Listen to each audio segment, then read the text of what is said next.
Right, Atalanta 2, Chelsea 1, and that is 4 games now without a win for Chelsea Football Club. 2 losses within those 4 games. We've obviously dropped form in the Premier League and dropped spaces in the Premier League, and we've done the same in the Champions League tonight. We're without all the games being played tomorrow, which means that our position might go down even more, and I'm honestly scratching my head at this game and having to ask myself what has gone wrong with this Chelsea side. The side that we saw flying at the start of the season is not the side that are out there at this moment in time, and I think that this is the sort of moment in the season which you could look and you could say, well, the pile up that we had without having a pre-season, without having a break, if we're completely honest, that coming off the back of a pre-season which wasn't a pre-season, it was the Euros.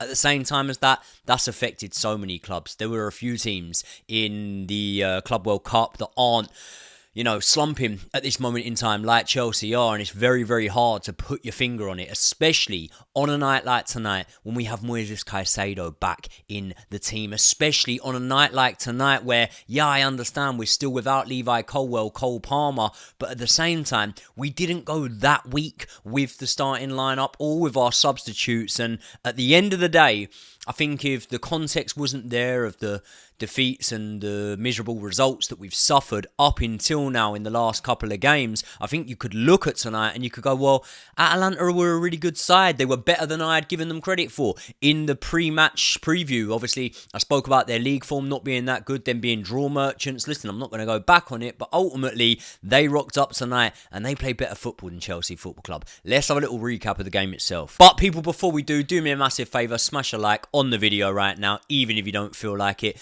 To be honest, I'm feeling like I don't feel like making these post-match reviews at the minute, so that'll at least tell me that you lot want to see the content coming still. Let's get into the game. And I got to give credit where credit's due. Atalanta started off the game the better. They were pressing really well from the front. They were using the width of the pitch very, very well, and it was the Italians that had the first big chance of the match. It was Lookman who cut inside the box, squares it across the face of goal, and we were quite lucky at the time. Robert Sanchez got a touch on it, deflected it away. We did get a little bit more control after the first sort of 10 minutes or so, which were really shit for Chelsea, but at the same time, it weren't like we got that much control. There was a chance from Jamie Gittens. Obviously, he went down, I think. A few people were appealing for a penalty at that moment in time. A lot of the players on field were appealing for it, and probably a first on this channel, I actually wasn't appealing for it. I felt it would have been soft, and I probably would have been absolutely fuming if it had have been given against Chelsea. And it was Atalanta who had the next big chance as well. They go close, and it's actually a goal line block through Joshua Changpong. Again, good to see Joshua Changpong doing well after he obviously, has been out of the team, and I've been thinking that there's more players that are getting in ahead of him that do not deserve a starting berth ahead of him. But at the same time, you're just seeing these patterns repeated over and over, and what that tells us is Chelsea aren't dealing with it in-game, and it's not really something we were able to deal with at half-time either, but we get onto that. 24 minutes in, we do have the ball in the back of the net. Now, one thing, and I'm not going to give Chelsea hardly any credit in this video, but one thing I've got to give us a little bit of credit for in our season, I feel the stats back it up at this moment in time. We bantered Arsenal about being set-piece FC. I don't know whether that one will go down as a set-piece goal. It was a goal from a set-piece. Obviously, it did look like something they played on the training ground and practiced. João Pedro stays in that offside position. Reece James goes through. He squares it back across, and João Pedro only really needs the sort of deftest of touches to actually change the direction of the ball. It was an important goal for him. It just would have been such a more important goal if we had have won the match. Because at this moment in time, João Pedro's not been lighting up the world. He's not been scoring anywhere near the same amount of goals that we felt that we were going to get when we saw him putting in good performances in the Club World Cup. So to go in there tonight, to get a goal at an important time, would have done a lot to put in our mind at rest that he could be the player that steps up in the absence, and I'm saying it loosely, of Liam Delap. It's just because Liam Delap's got more starts in that number 9 role. But again, it would have just meant so much more if we had have got over the line. What would have meant much more as well is the fact that's Reece James's 6th goal involvement in 13 starts this season. I mean, the season's gone by and we didn't think we'd get Reece James starting 13 games in a season, let alone 13 games already and being mostly involved in every game this season. But we're clutching at straws and we're looking to take anything positive away from the game, to be completely honest, because there's nothing really positive to take. And 33 minutes in, Scamacca has the ball on the halfway line. Again, a very small positive we can take. He turns his man and he releases Lookman. He's already goal side of Josh Achangpong. And the 19-year-old, who's been out of the starting lineup for a good couple of games now, again, shows exactly why he should be in that starting lineup over the likes of definitely a Tosin Adarabioyo, over the likes, to be honest, at this moment in time, of Buddy Ashil as well, over the likes of pretty much everyone that's been playing, even the players that have been informed, like Chalobah. I think that Josh Achangpong's performances have probably been better. He slides in, sprints back, doesn't have enough time to get goal side of his man, but slides in, makes the challenge when 9 out of 10 times, especially with the inexperience, you could think it could go wrong, but either way, it does go right for him. I think the flag went up at the end of it, so it didn't really matter anyway. And to be honest, when we went in for half-time, I was thinking, good, I'm glad that he's got the lads in to give him a bit of a dressing down and to let them know, listen, you're fucking lucky to be winning this game right now, because there, as I say, have been repeated patterns cropping up every couple of minutes from Atalanta, where even if Chelsea are having a bit of control of the game, even if we're in possession of the ball, they have been nicking it from us, especially in the midfield areas, and they have been forcing us in the transition to have to get back and defend really, really quickly. Something we have Josh Achangpong to thank for in that first half, but it couldn't just be repeated all match. And to be honest, it was them that had the better chances of that first half, even with me pointing out the ones we have there. And 10 minutes in to the game, I should say, Atalanta do exactly the same thing. Again, they get the ball up the side, and obviously what we've got to speak about here is De Quetelara.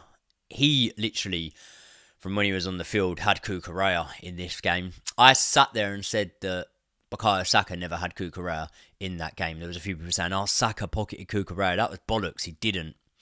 But De Quetelara, he did pocket him in that game. So you can see my brain scrambled. Either way, he lifts it over Cucurella, gets the better of him, lifts it over him, right-footed cross into the box. Scamacca rises the highest in the box, and despite Robert Sanchez's best efforts, he concedes 1-1 Chelsea against Atalanta at their place. To be honest, right, I feel a little bit bad for Robert Sanchez almost. I know he gave the ball away once tonight, but at the end of the day, I thought Robert Sanchez made some good contributions today. I think that you could look at it and say, over the last few games, the reason you're thinking he's made these good contributions is purely the fact that Chelsea have been shit and we have been defending a lot. And 82 minutes in, after Chelsea had failed to respond, we do go behind. It's De Quetelara, again, up against Cucurella, again. And again, I don't know why Cucurella was even starting this match. If you look at my match preview for the game, I was saying that Cucurella needs a rest, man. I was surprised to not see him come off at all in the match, but we'll speak about that. It takes a deflection, I think. Robert Sanchez could probably do a little bit better for it. At the same time, he was tested multiple times tonight, and he did all right. For some of them, I don't think either goal, you're really looking at the goalkeeper and saying it's massively their fault, and I think that the deflection plays a massive part in that. But, I don't know, man. I don't know. Garnacho had a couple of efforts, but either way, we didn't equal the scoring after that. And again, it's just another shit result at this moment in time. I understand that we do sort of go through these runs at the Christmas period, and you could look at it multiple different ways. You could look at it from a more positive way, and you could go, well, do you know what? We've gone on this bad run. If all said and done and we go on and have a good season, we've gone on this bad run in a moment when, let's be honest, if you're ever going to lose a Champions League game, I should say, this one probably didn't matter. It does put the pressure on us to at least go and get a win and a draw now, if not 2 wins. But I don't know, something tells me even a win would see us through, but that's a shit mentality to have. And you got to look at things and go, what is so different now? Is it just a delayed case of the Club World Cup catching up to us? A team starting to figure Chelsea out at this moment in time now? Or is there a problem that maybe the buzz that we had from winning the Club World Cup and going out there and beating PSG, maybe that disguised it over? Maybe it sort of plastered over the cracks, and therefore it's starting to emerge now. And if you had to point your finger at it, despite Pedro scoring today, you're going to look at the last 10, 15 games or whatever and say, well, it's in that front line there. It's in that front line. And that leads me on to a bit of a in-game change that I think that Enzo Maresca probably a little bit naive here not to make. And that was bringing Esteval on in this one. Esteval's on the bench. You haven't got a Cole Palmer on the bench, for example. And I understand that, well, his decision wasn't vindicated, but at the same time, I think that Garnacho was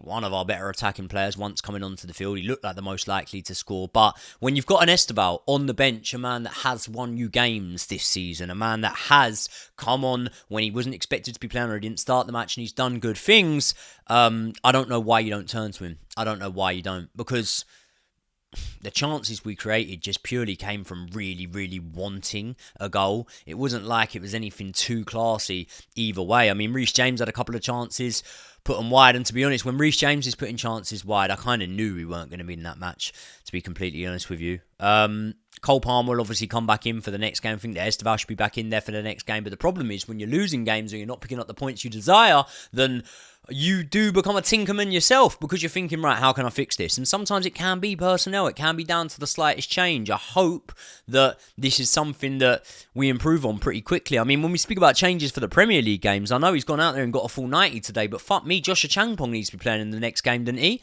I'm not taking any silver lining from today's performance, but if you were going to pin a gun to my head and tell me what am I going to say, I would have to say that Joshua Changpong's performance was probably the best. He looked like he was the most mature out there. He took a lot of accountability for himself, which I like. Obviously, when he had given away the ball or when he could have done better for something, not only was he getting back to recover, it was often him that was making the final challenge. And when he did drive forward with the ball once or twice, I think he showed he's got very good ball carrying ability, obviously good balance when he's got the ball at his feet. But again, it's just a shit one for the likes of a Joshua Changpong and a João Pedro who scored a goal tonight to come away and know that the rest of the boys out there let them down somewhat. And again, it's a hard one to know what to change here.